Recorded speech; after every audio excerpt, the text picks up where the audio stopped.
온 세상 창조주이신 그 하나님을 기억하면서 찬양하면 좋겠습니다. 이 시간 몸이 불편하지 않으시면 다 같이 그 자리에서 일어나서 찬양하겠습니다.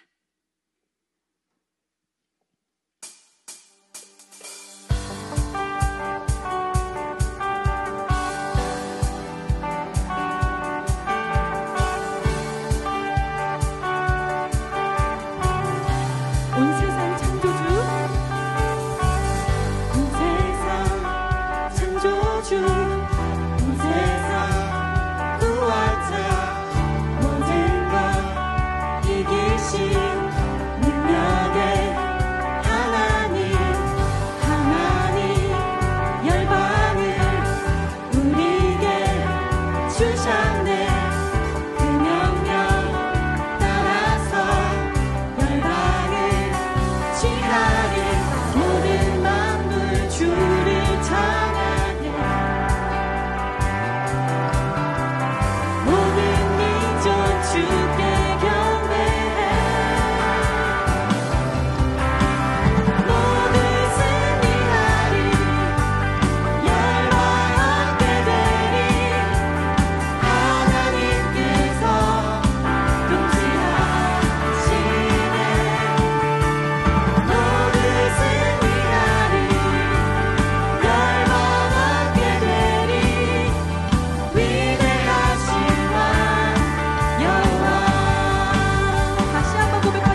수많은 길 내 눈앞에 놓여 있어 무엇을 선택할까 알 수 없을 때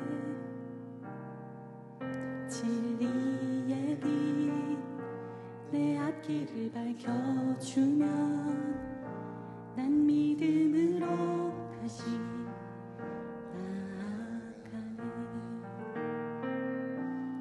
많은 사람들 자기의 영광 구하고 스스로 높이며 살아가곤 하지만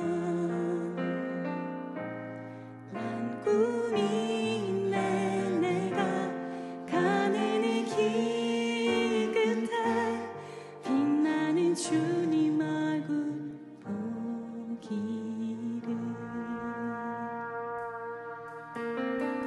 수많은 길 내 앞에 놓여 있어도 수많은 길 내 눈앞에 놓여 있어 무엇을 선택할까 알 수 없을 때 진리의 빛 내 앞길을 밝혀주며 난 믿음으로 다시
나를 구하여 주의 이름만 높이며 살기 원해.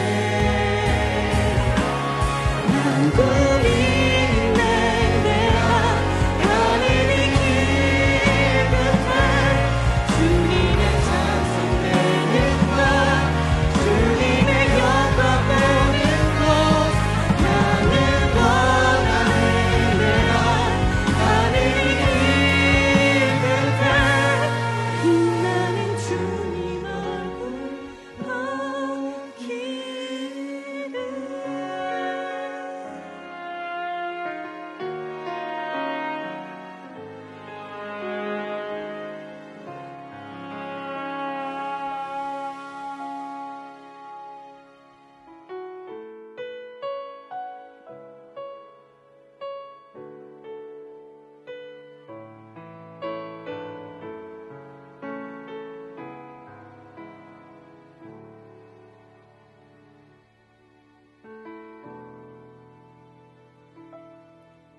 내게 유익하던 것을 다 해로 여기네.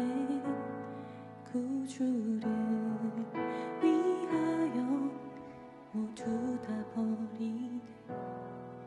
모든 것을 잃어버려도 나깝지 않음은 예수를 아는 지식이 가장 고상함이라.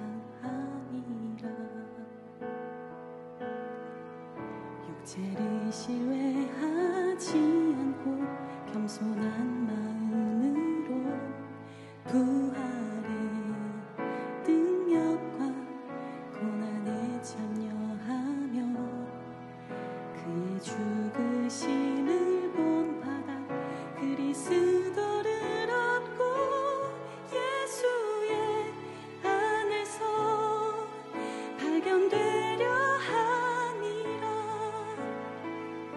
벽대를 향하여 그리스도 예수 안에서 부름의 상을 위하여 달려가노라. 이전에 있는 것은 모두 잊어버리고 앞에 계신 그리스도께로 달려가노라.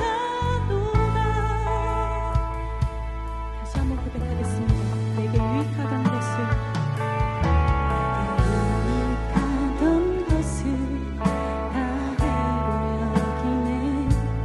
구주를 위하여 모두 다 버리네. 모든 것을 잃어버려도 나깝지 않음은 예수를 아는 지식이 가장 고상함이라. 육체를 신뢰하지 않고 겸손한 마음으로 부활의 능력과 고난에 참여하며 그의 죽으심을 본받아 그리스도를 얻고 예수의 안에서 발견되려 함이라. 벽대를 향하여 그리스도 예수 안에서 부름의 상을 위하여 달려가노라. 이전에 있는 것을 모두 잊어버리고 앞에 계신 그리스도께로 달려가노라. 율법에서 난 것이 아니요 오직 그리스도를 믿는 믿음으로 난 것이라.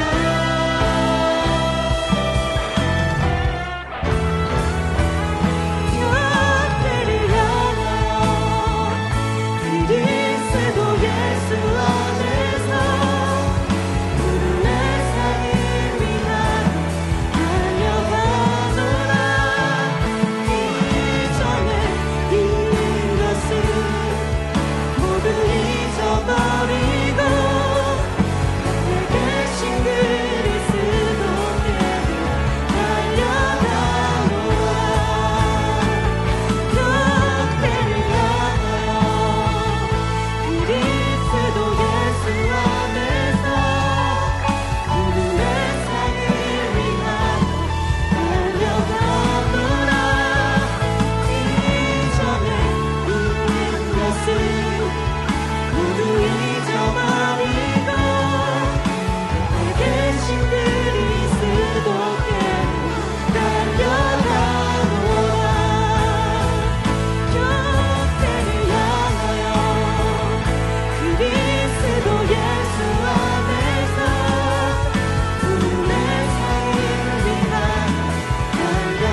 뜻밖에로 달려가노라.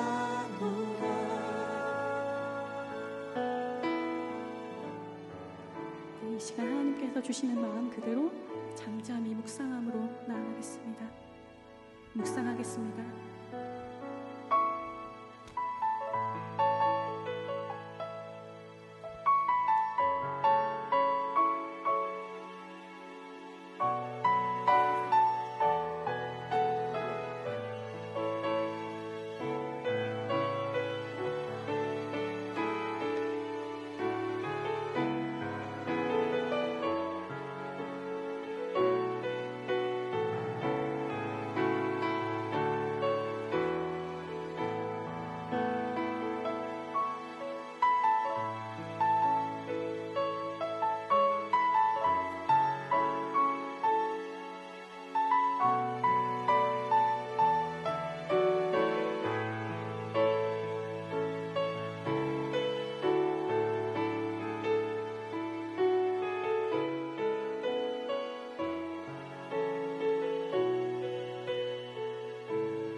사랑하는 하나님 아버지, 오늘 저희가 하나님께 나와 예배하게 하심에 감사드립니다. 오늘의 예배를 통해 오직 하나님만 홀로 영광 받아 주시옵소서. 한 주간도 저희를 눈동자와 같이 지켜 보호하여 주시고 그리스도 예수 안에 거하게 하심에 감사드립니다. 독생자 예수 그리스도를 통해 저희에게 주신 새 생명과 영생에 감사드리며 하나님께서 저희에게 허락해 주신 이 모든 순간들을 은혜 받은 자로서 지혜롭게 살아가게 하옵소서. 하나님, 한 주간 지은 죄를 회개하며 나아갑니다. 저희의 연약함으로 인해 하나님께 전심을 내어드리지 못하고 거룩하지 못했음을 회개합니다. 하나님의 음성보다 세상의 소리에 귀 기울이고 마음의 자리를 내어주었음을 회개합니다. 저희가 순전한 마음으로 하나님만을 더욱 사랑하게 하여 주시옵소서. 저희의 시선이 오직 예수 그리스도만을 향하여 달려가야 할 바를 온전히 달려갈 수 있도록 저희를 인도하여 주시옵소서. 개포동교회 청년부를 위해 기도합니다. 저희를 한 공동체로 불러주시고 함께 예배하게 하시니 감사합니다. 저희 청년부가 날마다 하나님을 더욱 알아가게 하시며 청년의 때에 하나님께 귀하게 쓰임받는 일꾼 되게 하여 주시옵소서. 개포동 교회를 세워주신 주님, 이 교회를 통해 하나님만 영광 받으시길 기도합니다.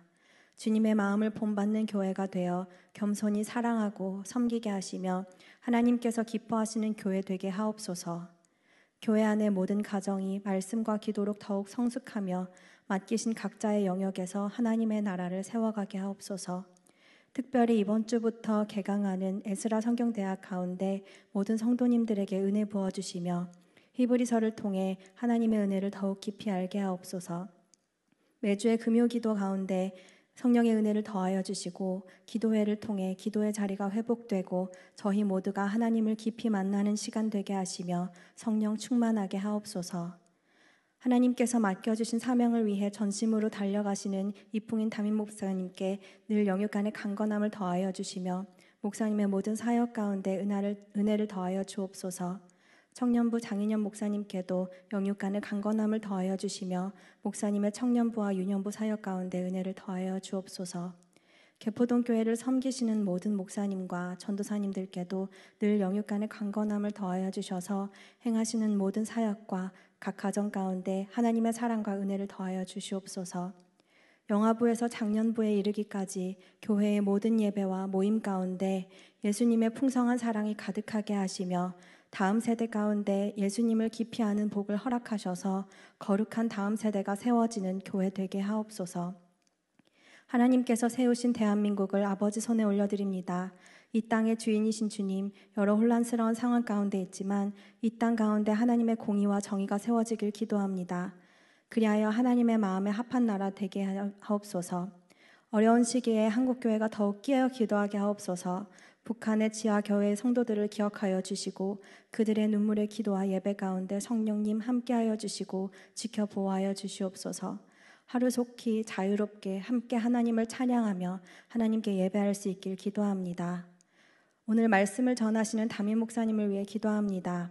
목사님께 성령의 은혜를 더하여 주시고 목사님의 입술을 통해 하나님의 귀한 말씀이 선포될 때 듣는 저희가 하나님의 말씀을 듣고 깨달아 열매 맺는 은혜를 허락하여 주옵소서. 예배를 섬기는 모든 손길을 기억하여 주옵소서. 찬양팀과 방송팀, 안내팀, 그리고 보이지 않는 곳에서 섬기는 모든 손길들 가운데 하나님의 사랑과 은혜가 부어지길 기도합니다. 오늘 예배 이후에 있을 목장 모임에도 하나님 함께하여 주셔서 우리의 목자 되시는 예수님을 더욱 따라가는 시간 되게 하여 주옵소서. 저희가 살아가는 모든 순간을 통해 하나님만 영광 받으시길 원합니다. 오늘 예배를 통해 주님 홀로 영광 받아 주시옵소서. 모든 감사를 주님께 올려드리며 예수님 이름으로 기도드립니다. 아멘.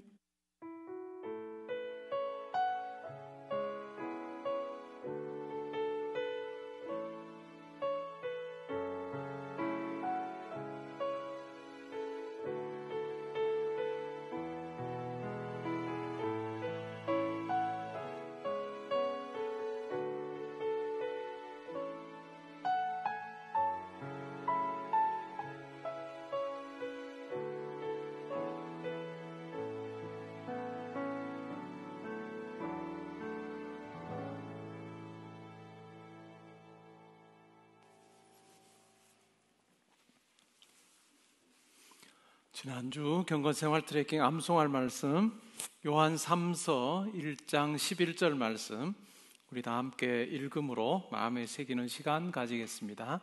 함께 읽습니다. 사랑하는 자여 악한 것을 본받지 말고 선한 것을 본받으라. 선을 행하는 자는 하나님께 속하고 악을 행하는 자는 하나님을 배웁지 못하였느니라. 아멘.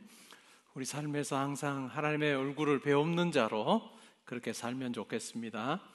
오늘 우리가 함께 상고할 하나님 말씀 빌립보서 3장 12절부터 21절까지 말씀입니다.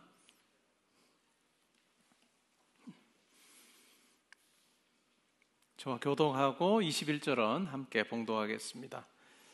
제가 먼저 봉독합니다. 내가 이미 얻었다 함도 아니요 온전히 이루었다 함도 아니라 오직 내가 그리스도 예수께 잡힌 바 된 그것을 잡으려고 달려가노라. 형제들아, 나는 아직 내가 잡은 줄로 여기지 아니하고 오직 한 일, 즉 뒤에 있는 것은 잊어버리고 앞에 있는 것을 잡으려고 표대를 향하여 그리스도 예수 안에서 하나님이 위에서 부르신 부름의 상을 위하여 달려가노라. 그러므로 누구든지 우리 온전히 이룬 자들은 이렇게 생각할지니 만일 어떤 일에 너희가 달리 생각하면 하나님이 이것도 너희에게 나타내시리라. 오직 우리가 어디까지 이르렀든지 그대로 행할 것이라. 형제들아, 너희는 함께 나를 본받으라. 그리고 너희가 우리를 본받은 것처럼 그와 같이 행하는 자들을 눈여겨보라. 내가 여러 번 너희에게 말하였거니와 이제도 눈물을 흘리며 말하노니 여러 사람들이 그리스도의 십자가의 원수로 행하느니라. 그들의 마침은 멸망이요 그들의 신은 배요 그 영광은 그들의 부끄러움에 있고 땅의 일을 생각하는 자라. 그러나 우리의 시민권은 하늘에 있는지라 거기로부터 구원하는 자 곧 주 예수 그리스도를 기다리노니 그는 만물을 자기에게 복종하게 하실 수 있는 자의 역사로 우리의 낮은 몸을 자기 영광의 몸의 형체와 같이 변하게 하시리라. 아멘. 우리 말씀 듣기 전에 한 주간의 삶을 돌아보며 기도하는 시간 가지겠습니다.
하나님, 저희를 하늘 푯대를 향해 나아가는 자로 불러주시니 감사합니다. 이 세상에 그새 우리의 시선을 두고 그것을 얻으려고 달려가는 삶이 아니라 예수 그리스도 안에서 영생을 약속하시고 우리에게 하나님 나라를 선물로 주시기를 원하시는 그 하나님 바라보며 하늘을 향해 열심히 매진하는 저희들 되게 하여 주시옵소서. 예배 자리에서 주님 앞에 예물 올려드립니다. 저의 마음의 고백도 함께 담아 드립니다. 하나님, 저의 삶이 하나님께 아름답게 쓰임받기를 소원합니다. 하나님, 저희들을 사용하여 주시되 우리가 구하거나 바라거나 생각하는 것보다 넘치도록 우리의 삶을 들어 사용하셔서 온전히 저희들을 통해서 이루기를 원하시는 아버지의 귀한 뜻이 다 이루어지게 하여 주옵소서. 우리 형제자매들의 삶을 붙들어 주시기를 원합니다. 특별히 새학기를 맞이하는 우리 형제자매들 하나님 붙들어 주셔서 기도하며 꿈꾸며 배움의 자리에 있을 때 많은 것을 배우게 하시고 또 하나님께서 인도하시는 그 걸음걸음을 쫓아갈 때 그들의 삶이 시온의 대로와 같은 하나님께서 활짝 열어주시는 그와 같은 삶이 되게 하여 주옵소서. 직장 생활하는 우리 형제자매들 성도님들이 있습니다. 하나님께서 함께해 주시어서 맡기신 그 일들 감당할 때마다 하나님, 다른 사람이 다시 쳐다보지 않아도 될 정도로 하나님 모든 처리 과정에 성령 하나님께서 지혜 주시기를 소원합니다. 하나님, 그래야 있는 곳에서 항상 존중받는 자로 살게 하여 주옵소서. 하나님, 저희가 예수를 더 깊이 알기를 원합니다. 체험하기를 원합니다. 하나님, 우리가 예수님을 아는 만큼 하나님을 섬기고 또 하나님의 사랑을 깨닫게 될 줄 아오니 하나님, 저희의 평생의 이 세상의 삶을 통해서 그리스도를 아는 지식이 가장 고상함을 고백하게 하시고 또한 누리게 하여 주옵소서. 군에 가 있는 우리 아들, 딸들 지켜보아 주시고 지방과 해외 나가 있는 우리 모든 성도님들 하나님께서 친히 동행하셔서 보내신 목적 잘 이루는 삶 살게 하여 주옵소서. 하나님 말씀을 듣습니다. 이 말씀에 우리의 삶을 비추어 보아 우리의 신앙의 경주가 어떠한지를 살피게 하시고 말씀 따라 보조를 맞추는 저희 모두 되게 하여 주옵소서. 감사드리며 예수님의 이름으로 기도합니다. 아멘. 오늘 읽은 말씀에 근거해서 빌립보서 강의 8번째 시간으로 하늘 푯대를 향한 경주자라고 하는 제목으로 말씀드리겠습니다. 여러분, 어떤 경기를 좋아합니까? 직접 아마 하는 것도 있을 것이고 보는 것도 있을 겁니다. 어떤 그 운동 경기를 여러분 즐기시는지요? 야구를 좋아할 수도 있고 축구를 좋아할 수도 있고 실제로 할 수도 있고 다양한 종목 우리가 하기도 하고 보기도 합니다. 우리가 운동을 할 때마다 그런 생각을 하죠. 야, 이것이 인생과 닮은 게 참 많구나라고 하는 생각을 어떤 종목의 운동 경기를 하면서 경험할 때가 있습니다. 서둘러서는 안 되고 또 때로는 아주 좋지 않은 상황이 주어져도 그것이 끝이 아닌 더 나은 것이 또 기다리고 있는 이런 것들을 우리가 경험할 때가 참 많이 있습니다. 바울의 경우도 보면 바울은 로마 제국에서 다소라고 하는 곳에서 태어나고 살았습니다. 꽤 큰 도시죠. 꽤 큰 도시라고 하는 것은 그 도시의 운동 경기가 다양하게 많이 있었다라고 하는 짐작을 해볼 수 있습니다. 바울은 태어나서 쭉 지내는 과정에서 어떤 종목의 운동을 했는지 모르겠습니다. 그것은 알려져 있지 않죠. 그리고 그가 즐겨 관람했던 운동 종목도 어떤 것이 우리는 알지 못합니다. 그러나 분명한 것은 그가 살면서 운동 경기를 하거나 아니면 보았거나 했던 것이 그의 삶에 분명히 있었던 것 같습니다. 그래서 바울은 편지를 하면서 신앙을 이 운동 경기에 빗대어서 이야기하는 경우가 꽤 자주 있습니다. 바울만 그럴까요? 아마 빌립보 교회 성도들의 경우도 마찬가지였을 것입니다. 그래서 이러한 운동 경기를 잘 알고 있는 빌립보 교회 성도들에게 바울은 우리 신앙이라고 하는 것을 설명하고 있습니다. 오늘 읽은 말씀을 통해서 우리는 신앙의 경주의 세 가지 원칙에 대해서 한번 생각을 해보려고 합니다. 첫 번째는 12절부터 14절에 나오는데요. 12절부터 보면 이렇게 말합니다. 내가 이미 얻었다 함도 아니요 온전히 이루었다 함도 아니라 오직 내가 그리스도 예수께 잡힌 바 된 그것을 잡으려고 달려가노라.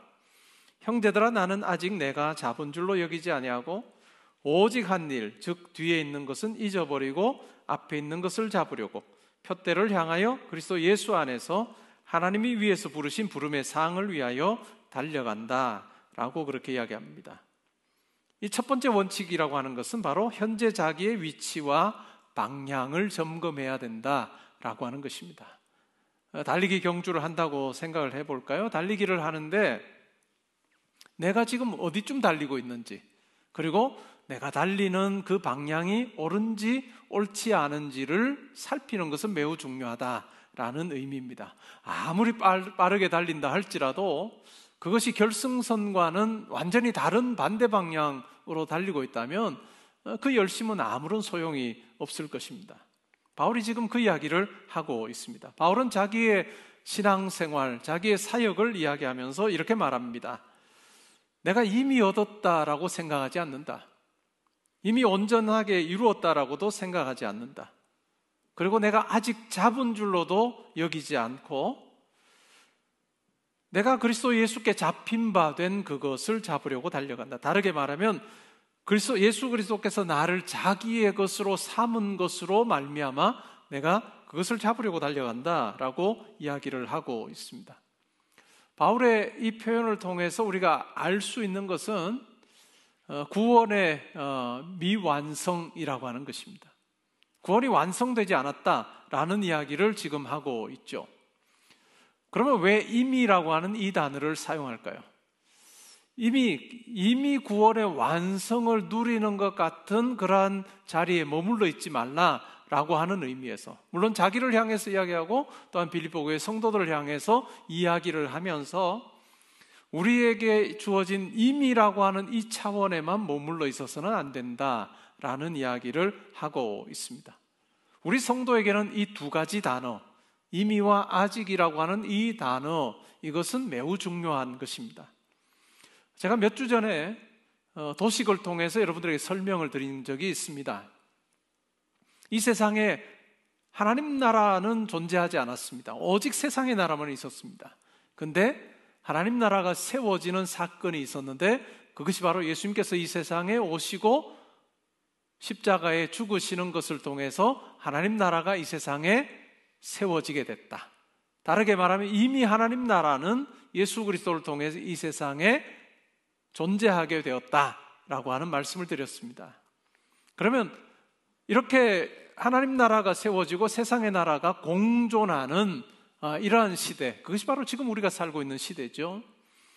그런데 하나님 나라가 완성이 되는 그러한 때가 있다라고 설명을 드렸습니다. 그때가 언제냐면 예수 그리스도께서 이 세상에 다시 오시는 재림의 때다라고 말씀을 드렸습니다. 그래서 이 예수 그리스도의 이 세상에 오심부터 다시 오실 때 이 시기를 우리가 종말이라고 부르는데, 종말의 시작을 이미 하나님 나라가 시작되었다라는 것으로 이야기를 할 수 있고, 예수 그리스도께서 재림하시기 전까지는 아직 완성되지 않았다라는 말로 묘사할 수 있습니다. 그래서 이미와 아직이라고 하는 것은 매우 중요하죠. 하나님 나라를 이해할 때 매우 중요하고, 이것은 우리 신앙생활에서도 매우 중요합니다.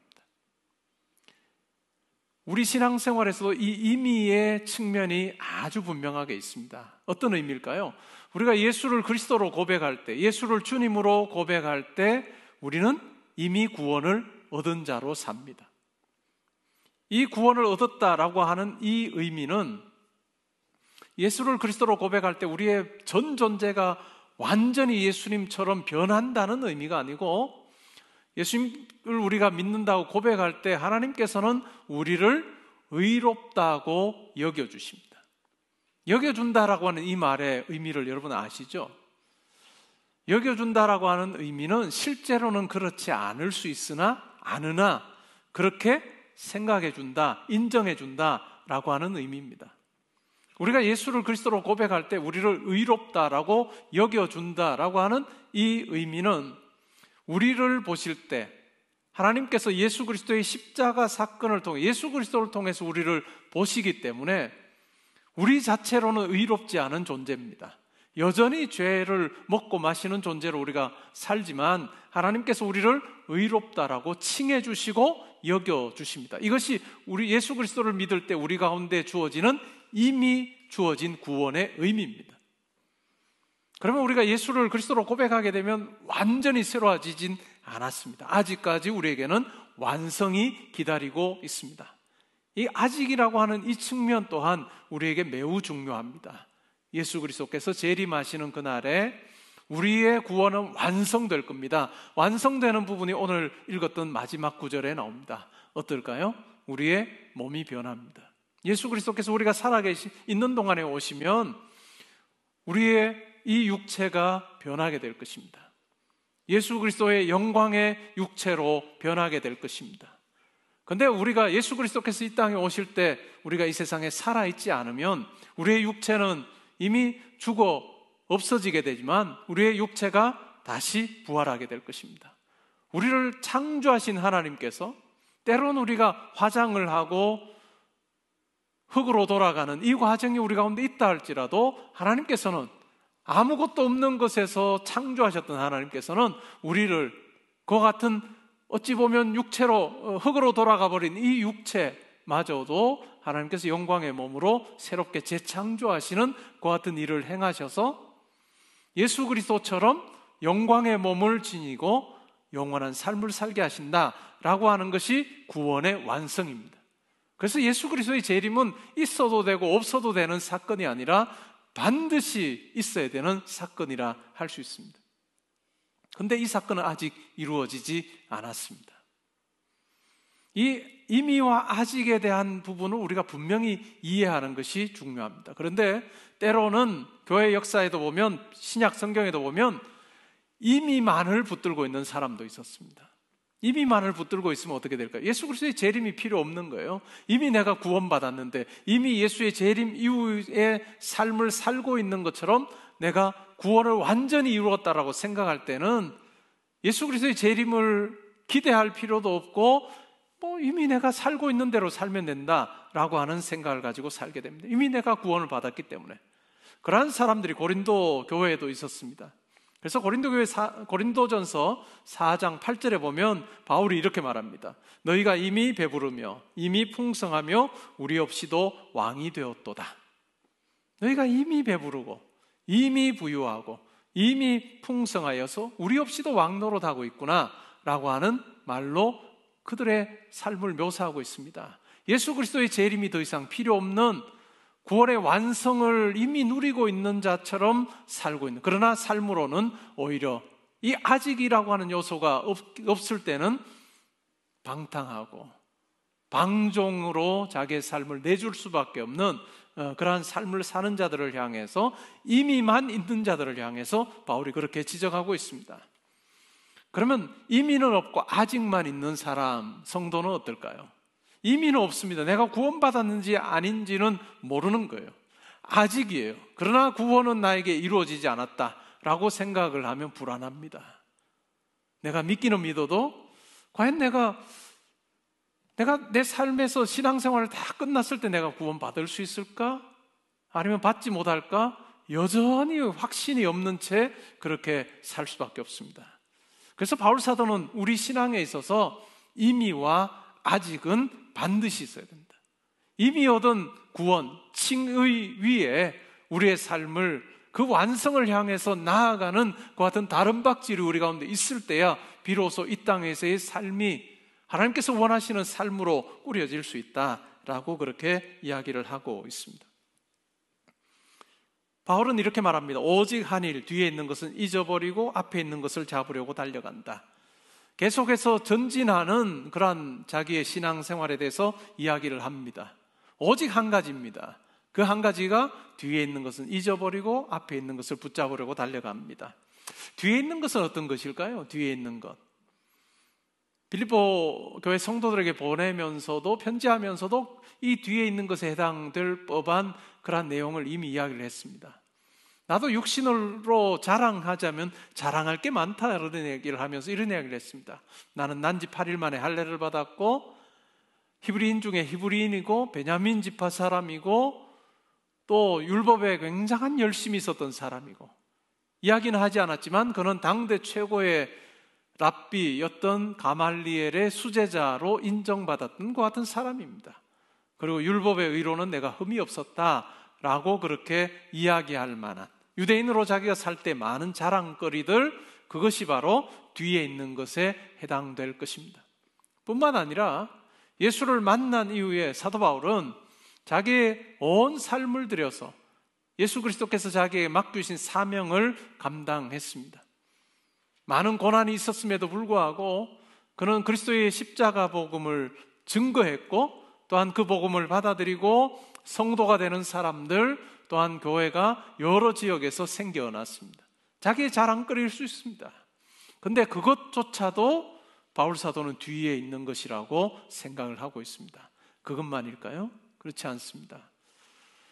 바울은 여러 교회에 편지하면서 항상 자기의 삶을 돌아볼 때마다 자기가 범했던 그 죄에 대한 생각을 그는 가지고 있었습니다. 그것이 뭐냐면 예수 믿는 자를 핍박한 것입니다.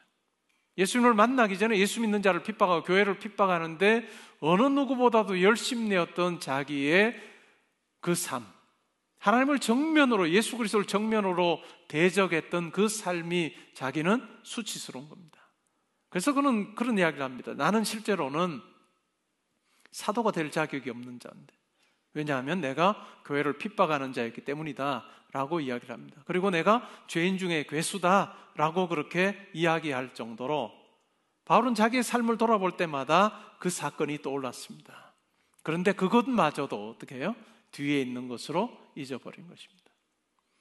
우리 신앙생활에서도 참 중요한 부분을 이야기를 해줍니다. 우리가 앞으로 나아가기 위해서는 우리가 하나님 앞에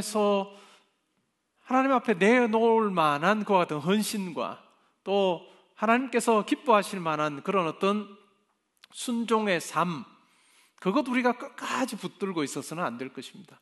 그것 또한 이전 것은 지나간 것으로, 그리고 새 일 행하시는 하나님을 바라보면서 그 사실을 놓아주지 않으면 우리는 앞으로 나아가지 못합니다. 그것만 있을까요? 하나님 앞에서 범죄한 것도 마찬가지입니다. 생각할 때마다 내가 이와 같은 죄를 범하며 살았구나 라고 생각하는, 사탄은 우리에게 끊임없이 그걸 상기시켜 줍니다. 너 하나님의 자녀 맞냐? 너 그런 삶 살았지 않느냐? 라고 계속해서 우리를 붙잡아 당기는 것과 같은, 과거에 머물러 있게 하는 그런 어떤 일을 하지만, 그러나 하나님께서는 우리가 그 과거에 매여서 옴삭달삭 하지 못하고 그냥 매여 있는 자로 살기를 원하지 않으시고, 그것을, 과거에 있는 것을 다 잊어버리고 뒤의 것은 잊어버리고 앞으로 나아가기를 원하십니다. 하나님께서 우리에게 맡기신 사명을 감당하고 예수 그리스도 닮아 거룩해지는 그 과정을 우리의 삶의 자리에서 계속해서 전진하며 누려가기를 하나님께서는 원하신다라고 하는 것입니다. 그러면서 자기의 삶을 이렇게 말합니다. 표대를 향하여 그리스도 예수 안에서 하나님이 위에서 부르신 부름의 상을 위하여 내가 달려간다. 바울 사도의 믿음의 경주에 분명한 방향이 있다면 그것은 바로 하늘의 표대다. 하늘 표대, 하나님께서 위에서 부르신 부름의 상, 그것은 완전한 구원을 이야기합니다. 구원의 완성을 이야기하고, 다르게 말하면 우리의 이 땅에서의 삶에 대한 하나님의 보상을 2차적으로 의미하는 그것을 바라보면서 바울은 지금 달려가고 있다라고 이야기를 하고 있습니다. 여러분의 인생의 경주는 무엇을 향한 경주입니까? 바울 사도가 이야기하는 것 같은 이와 같은 하늘 표대를 향한 경주를 하고 있는지, 아니면 이 세상의 무언가를 향한 경주를 하고 있는지 여러분 잘 살펴볼 필요가 있습니다. 1887년 미국의 시카고에서 아주 부유한 가정에서 태어난 윌리엄 보든이라고 하는 사람이 있습니다. 그는 1909년에 예일대학교를 졸업을 했습니다. 그때나 지금이나 예일대학을 졸업하면 다른 사람들보다 삶의 도구를 더 많이 가진 것이라고 생각을 했습니다. 근데 이 보든의 경우에는 대학 생활 내내 복음에 대한 열정으로 막 마음이 가득해 있었습니다. 성경 공부하는 그룹을 만들고 함께 어떻게 하면 우리가 하나님을 위해서 우리 삶을 드릴 수 있겠느냐라고 하는 그 기도의 제목을 가지고 많은 사람들과 함께 씨름하고 하나님께 자기의 삶을 드리겠다라고 그렇게 고백을 하며 살았습니다. 졸업을 하고 나서 그는 결국 하나님의 부름을 확인을 합니다. 중국으로 가서 복음을 전하라 라고 하는 하나님의 뜻이 있음을 그는 알고 순종을 합니다. 중국에 있는 모슬림에게 선교해야 되겠다, 예수의 십자가 복음을 전해야 되겠다라고 하는 생각을 그가 했습니다. 그래서 그 준비 과정으로 이집트에 있는 카이로에서 아랍어를 배웠습니다. 중국의 모슬렘 선교를 하기 위해서 이집트의 카이로에서 아랍어를 그는 공부했습니다. 근데 안타깝게도 그는 척수 내막염에 걸려서 1913년에 25세의 나이로 채 26세가 되기 전에 세상을 떠납니다. 많은 사람들이 생각하기에 허무한 인생이었다, 아예 피워보지도 못한 그런 어떤 삶이었다라고 그렇게 생각할 수 있습니다. 그가 세상을 떠나고 나서 그의 성경에서 그의 25년의 삶을 요약하는 그런 메모를 하나 발견했습니다. 내용은 이렇습니다. No reserves, no retreat, no regret. 남김없이, 후회 없이, 후퇴 없이, 후회 없이. 그는 25년의 길지 않은 삶을 살면서 내가 어떻게 하면 남김없이 하나님께 드릴 수 있을 것인가? 후퇴하지 않고 내가 하나님 앞에 살 수 있을 것인가? 후회하지 않고 살 수 있을 것인가? 라고 하는 고민을 그는 가지고 살았습니다. 그는 이 세상에 더 이상 존재하지 않게 되었고 그의 인생은 아무런 열매 없는 것이라고 그렇게 생각할 법도 했지만은 그를 기억하는 사람들이 중국 란초에 병원을 세워서 무슬림 전도를 지금도 하고 있다라고 이야기하고 있습니다. 바울은 자기의 신앙의 경주를 이야기하면서 과거에 머물러 있는 그런 과거의 어떤 신앙이 아니라, 과거형의 신앙이 아니라 현재 진행형의 신앙이어야 된다. 그리고 그것이 미래지향적인 신앙이어야 된다라고 분명하게 이야기를 해주고 있습니다. 우리도 마찬가지일 것입니다. 우리도 또한 과거에 머물러 있는 것이 아니라 우리가 정말 하늘 푯대를 향해서 내가 전진하는 자로 올바른 방향을 향해서 내가 나아가고 있는가, 현재 내 위치는 어떠한가를 우리는 잘 살펴볼 필요가 있습니다.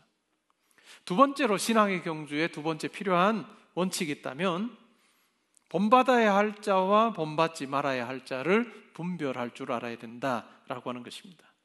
바울은 17절에서 이렇게 말합니다. 형제들아, 너희는 함께 나를 본받으라.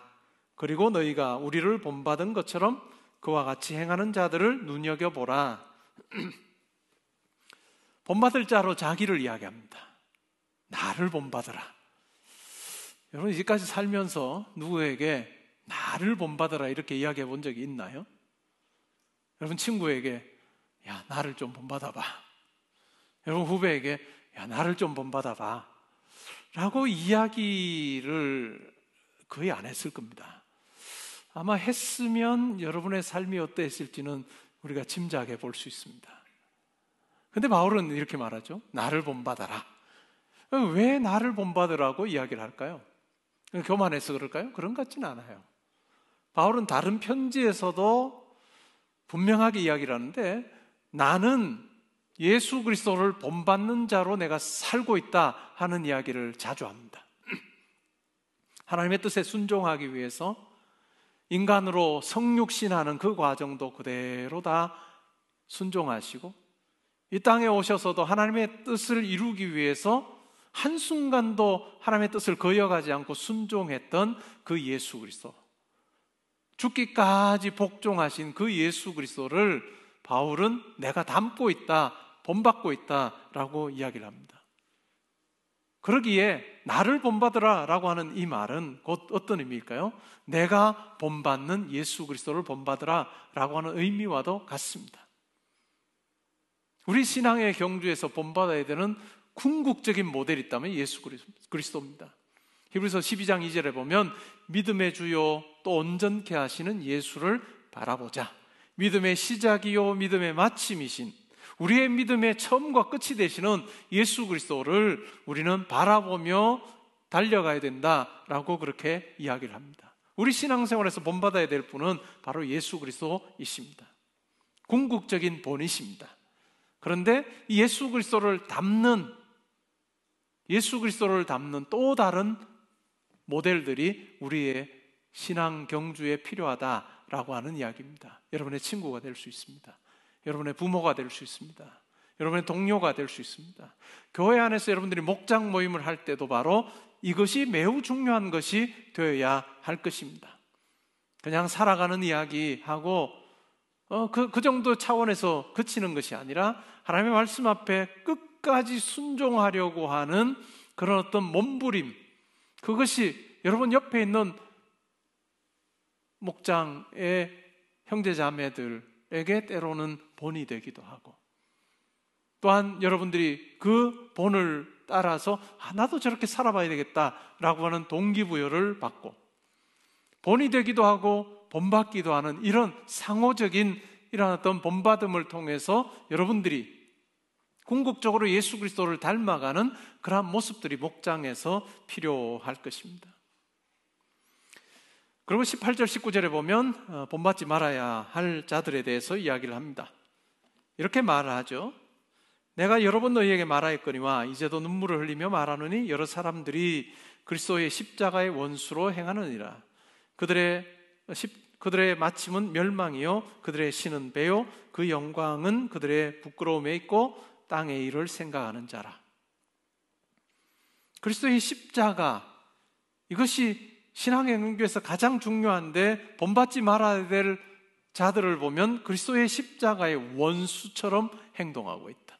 그리스도의 십자가를 허무는 자로 살고 있고 그리스도의 십자가를 대적하는 자로 살고 있는데 그러한 사람들은 본받아서는 안 된다.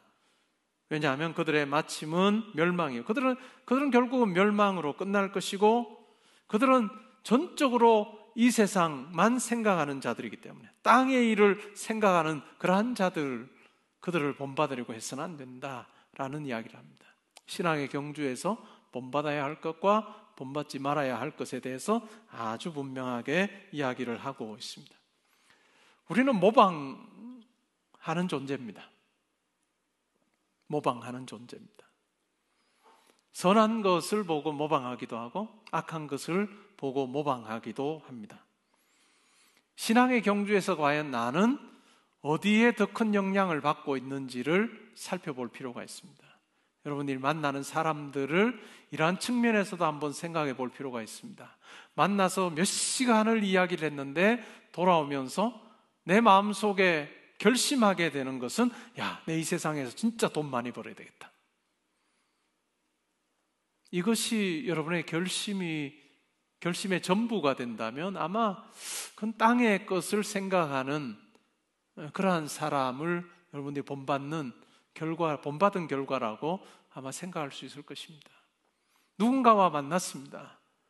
오랜 시간을 대화하고 나서 우리 삶 그래도 멋지게 한번 다른 사람을 위해서도 한번 내어주며 살아보자.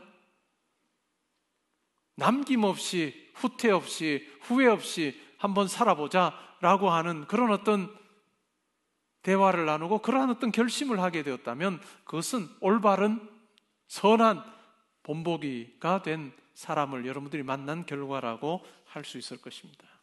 여러분 과연 어떤 소리에 더 귀를 기울이며 여러분 살고 계시는지요? 세 번째로 신앙경주의 세 번째 원칙이 있다면 자기의 정체성을 알아야 한다라는 것입니다. 20절 21절에서 바울은 이렇게 말합니다. 그러나 우리의 시민권은 하늘에 있는지라 거기로부터 구원하는 자 곧 주 예수 그리스도를 기다리노니 그는 만물을 자기에게 복종하게 하실 수 있는 자의 역사로 우리의 낮은 몸을 자기 영광의 몸의 형체와 같이 변하게 하시리라. 우리 시민권은 하늘에 있다. 우리가 땅에 속한 자로 땅의 시민권을 가지고 살지만 우리는 또한 하늘의 시민권을 가지고 있다는 것을 기억할 필요가 있다라고 이야기를 합니다. 그리고 우리가 속해 있는 그 하늘을 바라보며 사모하면서 달려가는 그러한 소망이 우리 가운데 있어야 된다라고 이야기를 하면서 그 소망의 내용으로 바로 예수 그리스도의 재림을 이야기합니다. 예수 그리스도께서 다시 오심으로 우리의 죽을 몸, 우리의 낮은 형체가 예수 그리스도의 몸처럼 영광스러운 형체로 바뀌게 된다라고 하는 그것이 바로 우리의 소망이다. 그리고 우리가 궁극적으로 누리게 될 우리의 모습이다라고 바울은 이야기를 하고 있습니다. 며칠 전에 저와 아주 가깝게 지냈던 분의 장례가 있었습니다. 부부로 저와 아내 그리고 부부가 20여 년째 거의 매달 식사 모임을 했습니다. 진짜 가까운 관계죠. 우리가 은퇴하고 나서도 잘 지내자라고 이야기했던 그 사람 중에 한 사람이 세상을 떠났습니다. 저보다 2살 아래인데 세상을 떠났습니다. 유고를 안치하는 곳까지 저와 아내가 끝까지 장례 끝까지 갔습니다. 참 많은 생각이 들었죠. 홀로 남은 사람 걱정도 되고 염려도 되고 또 먼저 떠난 사람에 대한 아쉬움도 저에게는 있었습니다. 그러면서 그 장례를 마치고 돌아올 때 제 마음속에 들었던 생각이 있다면 그것은 이 죽음이라고 하는 것이 끝이 아닌 새로운 시작이다 하는 생각이 들었습니다. 죽음은 끝이 아니라 새로운 시작이다.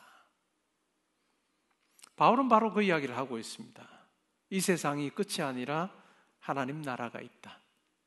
우리는 하나님 나라에 속한 자로 그 나라를 향해 이 세상에서 지금 살고 있다라고 이야기를 합니다.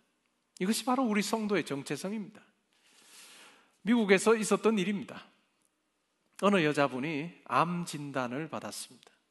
이제 몇 개월밖에 못 산다는 시한부 선고를 받았습니다. 그는 자기의 죽음을 준비하면서 목사님에게 이러한 부탁을 했습니다. 목사님, 제가 세상을 떠나고 나거든 제 오른손에 포크를 들고 묻히게 해주십시오.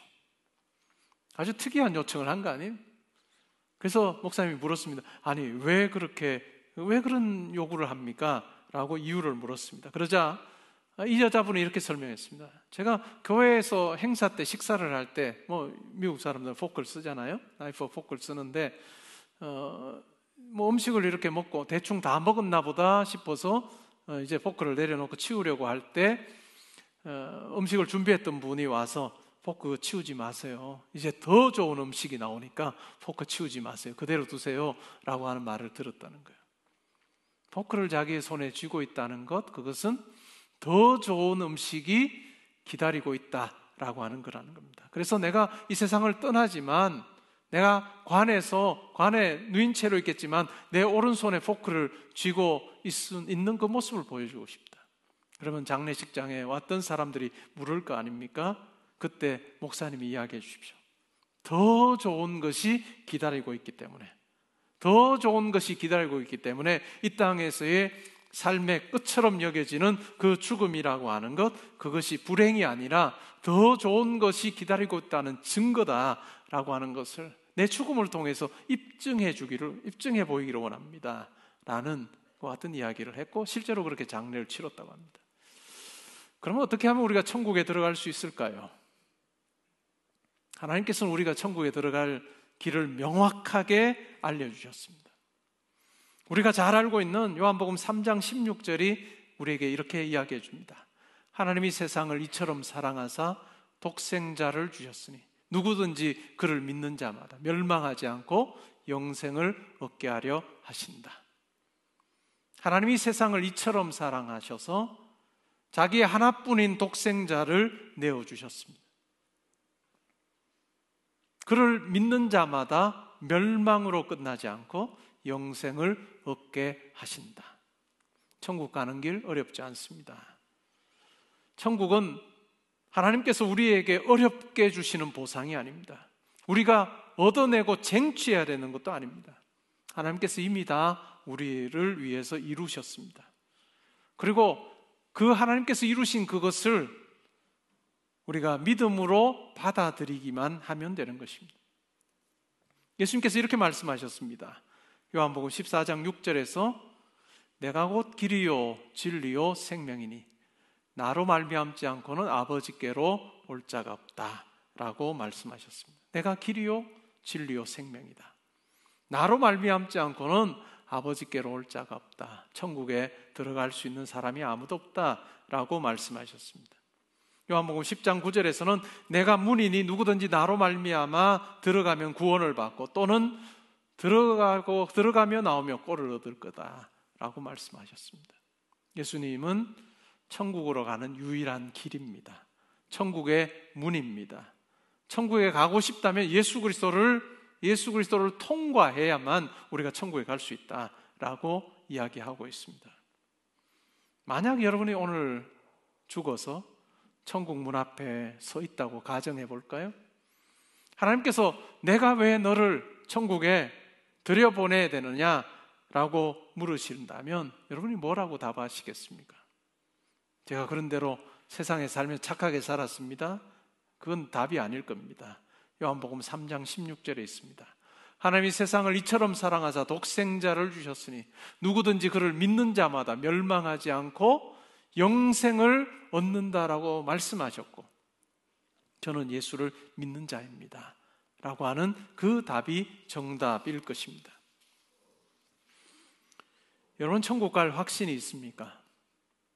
오늘 밤 여러분이 세상을 떠난다면 천국에 갈 확신이 있습니까?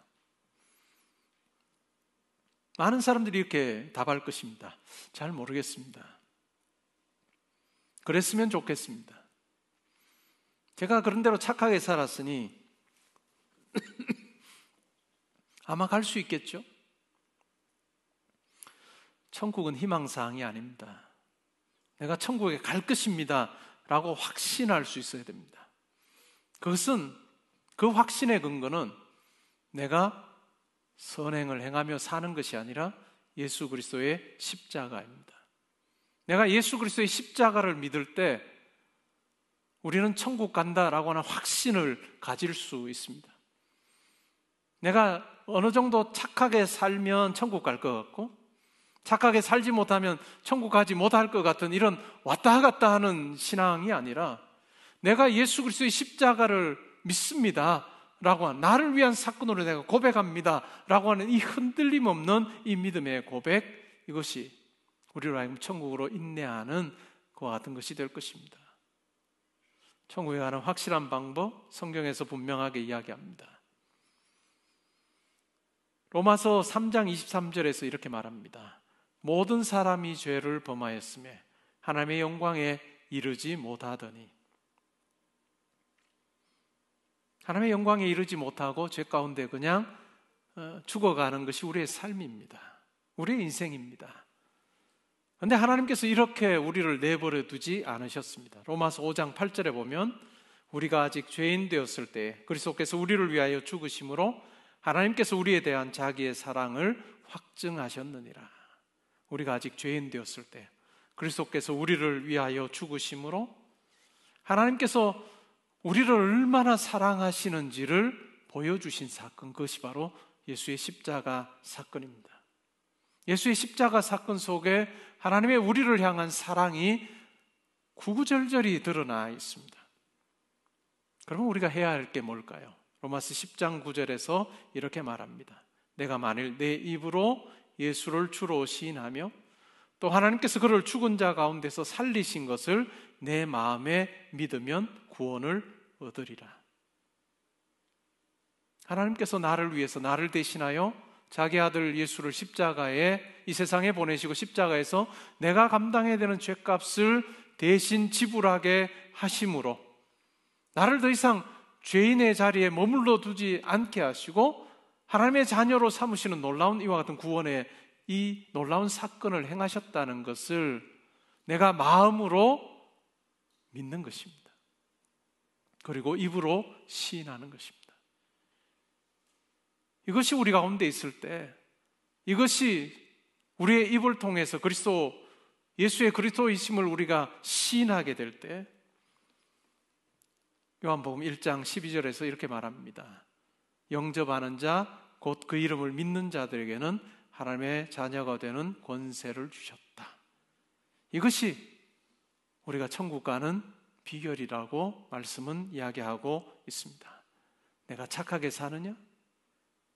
아니면 착하지 않게 사느냐? 라고 하는 것에 따라 천국이 주어지기도 하고 빼앗기기도 하는 것이 아니라 예수 그리스도의 십자가 사건이 바로 나를 위한 사건이요, 나를 대신한 사건임을, 하나님의 그 사랑이, 나를 향한 사랑이 분명하게 드러나 있는 사건임을 내가 믿고 내 입으로 시인하는 것, 이것이야말로 우리가 이 세상을 살면서 반드시 해야 하는 가장 중요한 고백이라고 말씀은 이야기하고 있습니다. 우리가 살면서 많은 선물을 가지고 삽니다. 다른 사람과 여러분들이 조금 비교해 보면 우리가 누리는 게 얼마나 많은지 몰라요. 어떤 사람은 태어나 보니 좋은 집안에서 태어났습니다. 흔히 하는 말로 금수저입니다. 또 어떤 사람은 다른 사람들보다 조금 더 좋은 학벌을 가지고 있습니다. 어떤 지위에 올라 있습니다. 어떤 명예를 누립니다. 우리 인생을 살면서 많은 사람들이 얻고자 하는 그러한 것들이 되겠죠. 근데 그러한 것들과 예수 그리스도의 십자가를 우리의 저울에 양편에 달아보았을 때 예수 그리스도의 십자가가 훨씬 더 중요한 것으로, 무거운 것으로 여겨지는 그것이 바로 믿는 자의 고백이 도식으로 드러난 것 같은 것이라 할 수 있을 것입니다. 그러면 우리의 선물은 뭘까요?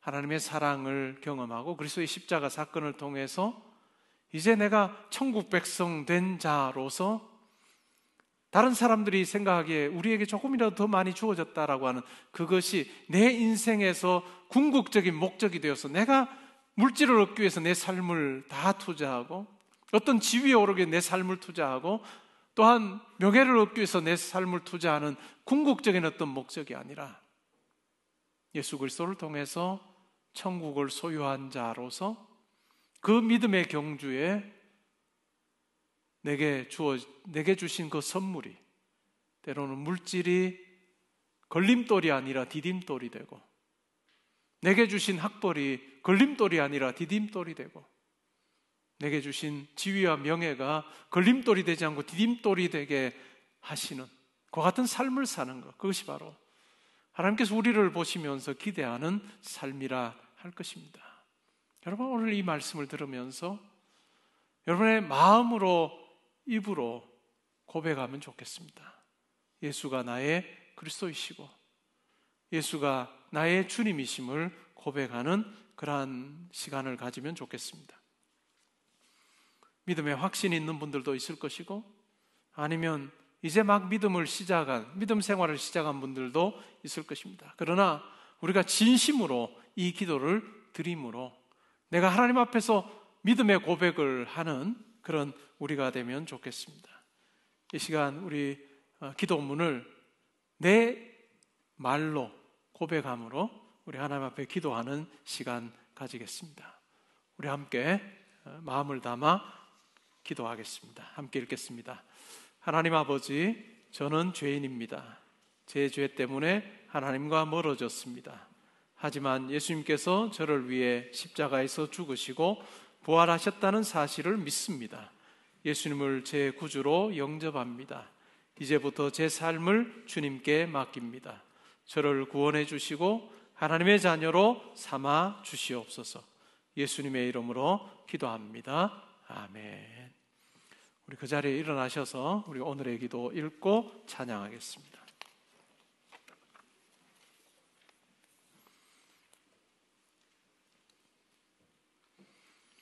함께 읽습니다. 시작. 영광스러운 주님 앞에 서는 그날까지 부르심의 상을 위해 표대를 바라보며 달려가게 하소서. 땅의 일에 매몰되는 어리석음에서 벗어나게 하시고 지나온 길에 안주하는 교만에 빠지지 않게 하소서. 예수님을 본받은 바울처럼 다음 세대의 본이 되도록 저를 바르게 세워주소서. 아멘.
말씀을 통해서 우리 신앙의 경주가 어떠해야 되는지에 대해서 우리가 생각해 보았습니다. 하나님께서는 우리에게 구원의 길 너무나도 분명하게 말씀해 주셨습니다. 내가 내 아들을 너를 위하여 인간으로 보내었고 너의 죄를 위하여 대신하여 십자가에 죽게 했다. 내가 너를 위해서 행한 이 놀라운 사건을 네가 마음으로 받아들이고 입으로 시인하면 너는 내 자녀가 되는 권세를 누리게 될 거다라고 말씀하셨습니다.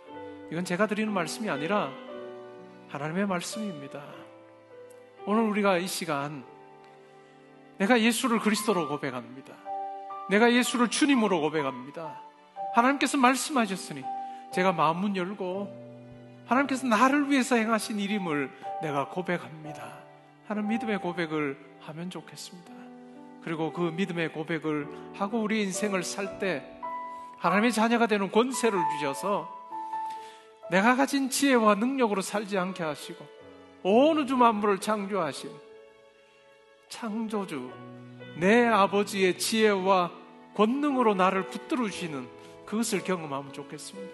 그래서 자꾸 작은 꿈 가지고 그것도 이루지 못해 허덕허덕하는 삶이 아니라 믿음의 길을 담대하게 하나님 아버지 의지하며 달려갈 때 우리 삶이 얼마나 달라질 수 있는지 우리가 그것을 경험하면 좋겠습니다.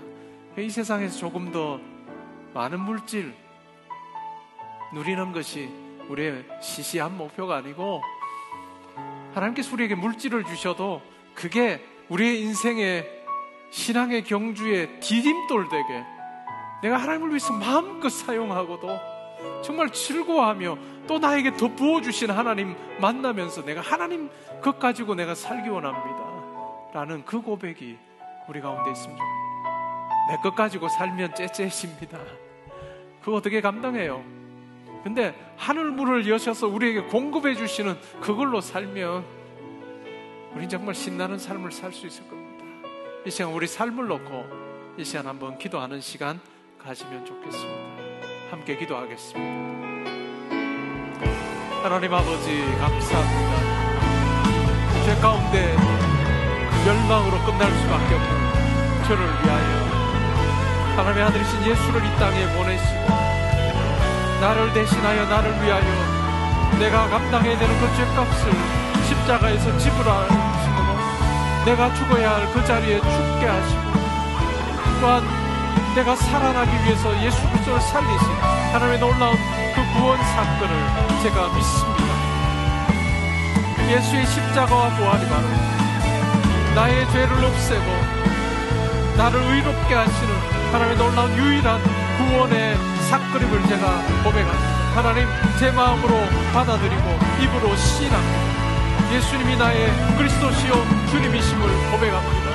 하나님 이 고백을 통해 내가 하나님의 자녀가 되는 권세를 누리게 하시니 아버지여 감사합니다. 온 우주 만물을 창조하신 하나님께서 내 아버지 되셔서 내 인생길에 지혜 주시고 권능 주심을 하나님 경험하는 삶 살기를 원합니다. 하나님 그래서 내가 가진 것 가지고 꾸려가는 그러한 삶이 아니라 고갈되고 없어지는 삶이 아니라 하늘의 열린 문을 통해서 내 삶에 부어주시는 하나님의 지혜와 능력을 체험하며 살아가는 삶을 살기를 원합니다. 하나님 우리 형제자매들 성도님들의 삶에 이 분명한 믿음의 고백이 있게 하시고 우리의 아버지 되신 하나님 전능하신 그 팔을 의지하며 나아가는 담대히 믿음의 길을 걸어가는 우리 형제자매들 성도들 되게 하여 주셔서 하나님 그 경주의 길에 하나님께서 그들을 통해서 이루시기를 원하시고 일 하나도 남김없이 이루고 하나님 나의 이야기가 아니라 나를 살리시고 구원하시고 자녀 삼으시고 하나님의 이야기 하나님의 일하심의 이야기를 우리 인생을 통해서 고스란히 보여주는 삶을 사는 저희들 되기를 소원합니다. 하나님 아버지 우리의 믿음의 고백이 성령 안에서 참으로 견고하고 든든하게 하여 주시어서 이 믿음의 고백으로 우리가 천국을 소유한 자로 살아갈 수 있도록 아버지여 은혜 베풀어 주시기를 원합니다. 하나님, 우리의 인생, 길지 않은 인생 살 텐데 시시한 물질에 우리 소망 두지 않기 원합니다. 하나님, 시시한 것에 우리의 마음 온통 빼앗겨버린 채 아버지 하나님 고성생활하는 죄들 되지 않게 하시고, 하나님께서 우리에게 많은 것 부어주셔도 그것을 하나님 나라 위에 사용하는 지혜자로 살고, 끊임없이 우리 가운데 역사하시는 하나님을 우리의 삶을 통해 증명하는 삶을 사는 죄들 되게 하여 주옵소서. 하나님, 도무지 그럴 수 없는 상황에서 이렇게 이루어 가시는 하나님을 우리의 삶을 통해서 보여줍니다. 온 우주 만물을 창조하신 하나님의 아들, 딸로 살아가는 그 특권을 누리는 우리 모든 성도들, 우리 형제자매들 될 수 있도록 아버지여 함께하여 주시옵소서. 오 주여, 우리의 인생길 가운데 우리를 항상 붙들어주신 하나님 만나서 멋지게 살다가 아버지 오라 하시는 그날 아버지 앞에 서는 저희 모두 되게 하여 주옵소서. 오 주여, 아버지여,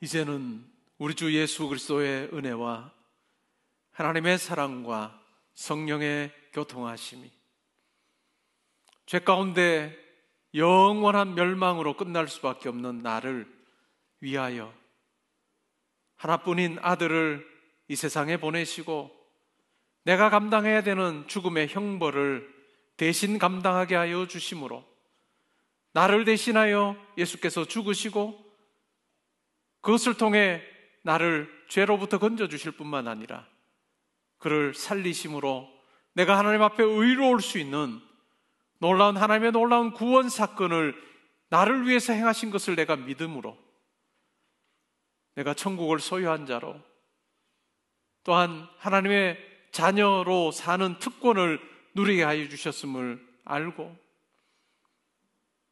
내가 가진 지혜와 능력으로 작은 꿈 꾸다가 끝나는 삶이 아니라 열린 하늘 문을 통해서 하나님의 전능하신 창조주의 그 지혜와 권능을 부어주심으로 내가 그것 가지고 아버지의 크심과 선하심을 많은 사람들 앞에 이 세상에서 드러내다가 아버지 앞에 서기를 원합니다.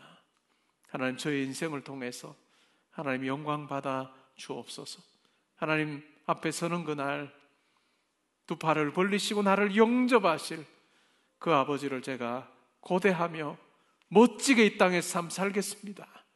기도하고 다짐하는 주의 사랑하는 형제자매들과 성도님들과 가정과 학업과 일터와 교회와 이 나라와 민족과 이번 한 주간의 모든 계획과 만남이 지금부터 항상 함께 있어지이다. 아멘.